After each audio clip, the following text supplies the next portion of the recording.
আপনি টাকা তো দিচ্ছেন, কিন্তু আপনার সবচেয়ে বড় ক্ষতিটা যেটা হয়েছে সেটা হচ্ছে সরকার আপনার নিয়ন্ত্রণ নিয়েছে সরাসরি। আপনি ব্রডকাস্ট করবেন, আপনাকে বলতে হবে না, আপনার ব্রডকাস্ট নেমে যাবে। সংবাদ এবং মতামত কখনোই এক না। এইবার ঠিক বলেছেন। ওকে, এখন জার্নালিজম নাই শব্দটা ঠিক আছে। পত্রিকায় নিউজ করেছেন, কোর্টে গিয়ে সেই নিউজ যাতে প্রচার না হয় এবং পরবর্তীতে এটা যেন ফলো আপ না হয়, তার জন্য রায় হয়েছে। আপনারা দেখবেন যে আমরা যেটি পেটি করাপশন বলি, মানে আমরা ছোট ছোট দুর্নীতি, ঘুষ যেটা বলি, সেটার পরিমাণ প্রায় বাংলাদেশে 10,000 কোটি টাকার market. It's a big market, 10,000 কোটি টাকা। It's a conservative estimate. So আপনি যদি বিগ, যেটাকে আমরা গ্র্যান্ড করাপশন বলি, সেই গ্র্যান্ড করাপশনের জায়গাটা কিন্তু ওই 10,000 মানে আমরা সবাই মিলে ধরেন এই পুরো বাংলাদেশের ছোট ছোট করাপশনগুলোর আমরা যে এস্টিমেট করি প্রত্যেক বছর, আমরা লাস্ট যেটা করেছি 2023 সালের 2024-এ পাবলিশ হয়েছে, সেটা প্রায় 10,000 কোটি টাকার। এগুলি ছোটো ছোটো, যেমন ধরেন আপনি একটা সেবা নিতে গেলেন, সেখানে 5 টাকা দিলেন, 10 টাকা দিলেন, 20 টাকা দিলেন, এই সাইজ, বা 100 টাকা দিলেন, 200 টাকা দিলেন, 5,000 টাকা দিলেন। কিন্তু আপনি একটা কন্ট্রাক্ট নিতে গেলেন, যেমন আমি একটা জাস্ট উদাহরণ দিই কন্ট্রাক্টের সাইজ কেমন। যেমন 200 কোটি টাকার গম কেনা হবে। সো 200 কোটি টাকার গম কেনার জন্য একটি ফাইল তৈরি হয়েছে। ফাইলটা একজন কর্মকর্তার টেবিল থেকে মানে সরকারের ক্রয় কমিটির সামনে উঠবে। এই যে উঠানোর প্রক্রিয়াটা, এটার জন্য $5 লাখ ঘুষ চাওয়া হয়েছে। এই সময় না, জাস্ট আগের সময়ের কথা বলছি। সো ওটা ডলারে চলে গিয়েছিল। বলা হতো যে তখন আর টাকার অঙ্কে ঘুষ হতো না, এবং সেটা দেশে নেওয়া হচ্ছে না, দেশের বাইরে সেই টাকাটা দেয়া হচ্ছে। সো গ্র্যান্ড করাপশনের সাইজটা আসলে আপনি, মানে আমরা কিন্তু সেটা কোয়ান্টিফাই করি নাই, দেশ থেকে কত আকারে গ্র্যান্ড করাপশন হয়েছে তার একটা বড় নমুনা হচ্ছে আমরা দেখেছি যে, যেমন ধরেন আমাদের ডলারের প্রাইস আপশুট করতেছিল, আমাদের রিজার্ভ নেমে যাচ্ছিল, রেমিটেন্স পড়ে যাচ্ছিল, আমাদের প্রচুর লোক বিদেশে যাচ্ছে কিন্তু রেমিটেন্স আসছে না। এটার একটা বড় ইন্ডিকেটর কিন্তু হচ্ছে টাকা পাচার হচ্ছে, মানে বাইরের টাকাটা ভিতরে আসছে না। আপনি যদি কাউকে ঘুষ দেন এখান থেকে, আপনি বাইরের যিনি রেমিটেন্স পাঠাচ্ছেন তার টাকাটা ওখানেই নিয়ে রেখে দিচ্ছেন, এখানে শুধুমাত্র তাকে ক্যাশ হ্যান্ডলিং হুন্ডির মাধ্যমে টাকাটা দিয়ে দিচ্ছেন। তার মানে আমার বিদেশি রেমিটেন্স আসছিল না। সো আমরা কিন্তু ওইভাবে বিচার করতে পারি নাই যে কত আকারে টাকা গ্র্যান্ড করাপশনে গিয়েছে। এখন আমরা বলছি যে $16 বিলিয়ন গড়ে পাচার হয়েছে। এখন এই $16 বিলিয়ন মধ্যে সব কি রাজনীতিবিদরা করেছেন, সব কি ইয়েরা করেছেন? এখানে কিন্তু ভাগ আছে, বেশ বড় অঙ্কের ভাগ আছে। যেমন ব্যবসায়ীদের মাধ্যমে কিছুটা হয়, আমদানি বাণিজ্যের আড়ালে কিছু হয়, রপ্তানি বাণিজ্যের আড়ালে হয়, under invoicing, over invoicing instrument. So এরকম অনেকগুলো প্রসেসের মধ্যে দিয়ে কিন্তু দুর্নীতি হয়। কিন্তু আমি যেটা গণমাধ্যমের ক্ষেত্রে বলি সেটা হচ্ছে যে, আমরা অনেকেই আলোচনা করলাম অনেক ধরনের চাপের কথা, তো আইনি কিন্তু এক ধরনের চাপ ছিল। টেলিভিশনের ক্ষেত্রে আমি যেটা বলতে পারি, আমি একসময় টেলিভিশনে কাজ করেছি, আপনি যদি সরকারের কথা না শোনেন, ওভারনাইট আপনাকে বন্ধ করে দেওয়ার ক্ষমতা গভর্নমেন্টের আছে, হুইচ ইজ পৃথিবীর কোনো দেশে এই ধরনের গণমাধ্যম বন্ধ করে দেওয়ার ক্ষমতা নাই। আমরা কিন্তু সেই ক্ষমতা নিয়ে সরকারকে এখনও প্রশ্ন করছি না যে আপনি ওভারনাইট কিভাবে একটি প্রতিষ্ঠানকে বন্ধ করে দিতে পারেন। কোনো কারণ দর্শাতে হবে না, কিচ্ছু লিখতে হবে না, আপনি সরকারের বিরুদ্ধে গেছেন, আপনার প্রতিষ্ঠান বন্ধ করে দেওয়ার রাইটস গভর্নমেন্ট রাখে, এটা আইনিভাবে রাখে। এটা যতক্ষণ আপনি বন্ধ করতে না পারবেন, আপনি যতই গণমাধ্যমের স্বাধীনতা বলেন, তাকে যতই বলেন যে তুমি মুক্ত মানে মুক্ত সংবাদ প্রকাশ করো, এটা হবে না। সো আমরা এটা অনেকে বলি না যে আপনি লাইসেন্স দিলেন, পত্রিকার লাইসেন্স কিন্তু আপনি চাইলেই নিয়ে নিতে পারবেন না, কিন্তু বাংলাদেশের টেলিভিশনের লাইসেন্স, ইভেন আপনার রেডিওর লাইসেন্স আপনি চাইলেই বন্ধ করে দিতে পারবেন, উইথড্র করতে পারবেন সাথে সাথে। আমাদের দেশে কিন্তু আমরা দেখেছি রাতারাতি টেলিভিশন বন্ধ করে দেওয়ার ঘটনা আছে। কিন্তু আপনি সরকারের বিরুদ্ধে একটা নিউজ করেছেন, আপনি গিয়ে লাইসেন্স খুলে নিয়েছেন, আপলিঙ্ক খুলে নিয়েছেন, একটা ব্রডকাস্ট আপলিঙ্ক খুলে নিয়েছেন।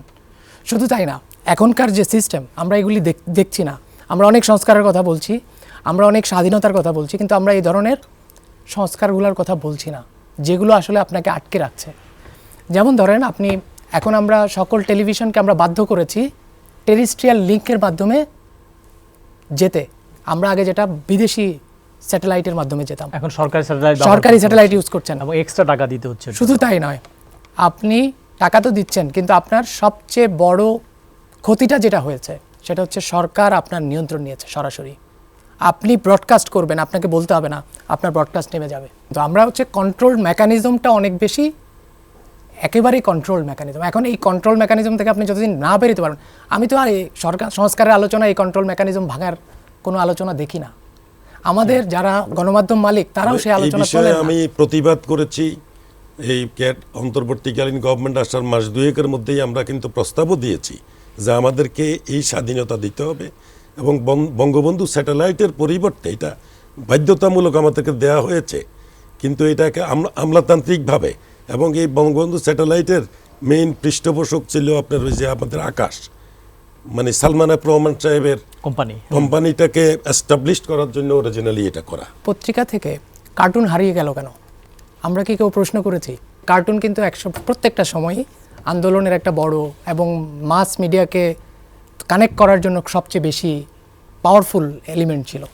কিন্তু আমরা কিন্তু গত 16 বছর আমরা মানে ক্রমাগত দেখেছি যে পত্রিকা থেকে আস্তে আস্তে পলিটিক্যাল কার্টুন একেবারে হাওয়া হয়ে গেছে। আমরা এখন দাপুটে সাংবাদিক বলতে কি বুঝি, এটাকে আমরা প্রশ্ন করি। কোন ডেফিনিশন কি আছে? একটা আমি জাস্ট আপার ডেফিনিশনটা বলি, এখনকার ডেফিনিশনটা বলি। এখনকার ডেফিনিশনটা হচ্ছে আপনি কত পাওয়ারফুল লোকের সাথে কানেক্টেড, এক্স্যাক্টলি পলিটিক্যাল নেটওয়ার্ক, আপনি কত ভালোভাবে একটা পারপাস সার্ভ করতে পারেন কার। অন বিহাফ অফ এটা যদি আপনার দাপুটে সাংবাদিক হয়, আমি দাপুটে সাংবাদিক হিসাবে আমি যখন মিডিয়াতে ছিলাম, আমি দাপুটে সাংবাদিক হিসাবে চিনতাম যিনি ভালো স্টোরি করেন, যিনি স্টোরি দেখে যিনি ক্ষমতাবান তাকে গিয়ে চেয়ার ছেড়ে দাঁড়িয়ে যান, যে উনি একজন ভালো সাংবাদিক আসছে, ওনার দাঁড়ালাম, ওনাকে সম্মান করলাম। আর পরবর্তীতে আমি এই পরিবর্তনটা দেখেছি, সাংবাদিকদেরকে ডেকে নিয়ে আসেন যে তার পারপাস সার্ভ করার জন্য। এখন আপনি যদি ধরে নেন যে আপনি অনেক বেশি কানেক্টেড, আপনি অনেক বেশি পারপাস সার্ভ করেন, আপনি যদি সেখানে দাপুটে সাংবাদিক হয়ে যান, দাপুটে সাংবাদিকের সেই লেভেলে চলে যান, আমাদের যে এই যে 5ই আগস্টের পরে কেন মিডিয়াগুলোর ম্যানেজমেন্টে পরিবর্তন আসলো, ম্যাসিভ আকারে আসছে। কোনো মিডিয়া তো শূন্য একেবারে টপ থেকে বটম পর্যন্ত চেঞ্জ করে ফেলেছে। কেন করেছে? বিকজ অফ ওই দাপটের কারণে। যারা গত 16 বছরে সাইডলাইনে ছিলেন তাদেরকে নিয়ে আসা হয়েছে সামনে, বিকজ অফ তাদের সাথে ওই পাওয়ারের কানেকশন। একটা লবিস্ট হিসেবে সাংবাদিকদের ব্যবহার গণমাধ্যমের জন্য একটা বড় চ্যালেঞ্জ কিন্তু এখন, যেটা সোশ্যাল মিডিয়ার জন্য, ওপিনিয়ন আর জার্নালিজম কিন্তু এক হয়ে গেছে। আপনি যেটা মত দিচ্ছেন, আপনার মত কিন্তু জার্নালিজম না। সো মত আর সংবাদ যখন এক হয়ে যায়, আমরা যখন এখন কিন্তু অনেক যারা মতামত উৎপাদন করেন তাদেরকে অনেক বড় সাংবাদিক হিসেবে চিনি। সো এটা কিন্তু আমাদের একটা বড় ডাইলেশন হয়েছে। এখন এইটা আমরা কিভাবে রোধ করব আমরা জানি না, কিন্তু নতুন বাস্তবতা, এটাকে আমরা অস্বীকার করতে পারবো না। ওপিনিয়ন কখনো জার্নালিজম না, এটা আমাকে মানতেই হবে। ওপিনিয়নও জার্নালিজম নো, এখন একটা হচ্ছে রিপোর্টিং, একটা হচ্ছে এডিটোরিয়াল। আপনি কলাম লিখবেন, সেটাও পার্ট অফ জার্নালিজম, চিঠিপত্র জার্নালিজমের পার্ট। ঠিক আছে, আমি বলতে চাচ্ছি সংবাদ,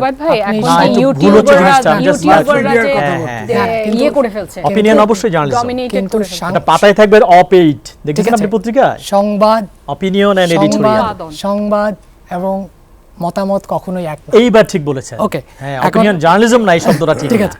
এখন আপনি যখন এই দুটোকে এক করে ফেলবেন, তখন আসলে আপনি মানে অ্যাকাউন্টেবিলিটি নিশ্চিত করা এই কাজটা করতে পারবেন না। কারণ সংবাদ আপনাকে অ্যাকাউন্টেবল করার ওয়ান অফ দ্য হাতিয়ার। মতামত কিন্তু সেরকম না। মতামত আপনি এক ধরনের মতামত, আরেকজনের আরেকটা মতামত থাকতে পারে, আরও 5টা মতামত থাকতে পারে।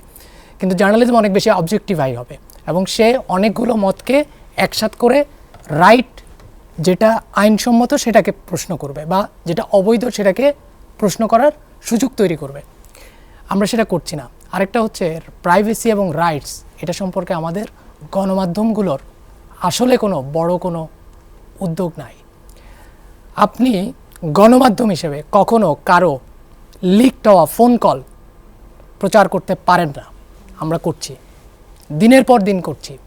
শুধু তাই না, আমরা পাবলিক হিউমিলিয়েশনের জন্য এই কাজ করছি, আমরা ক্লিক পাওয়ার জন্য করছি।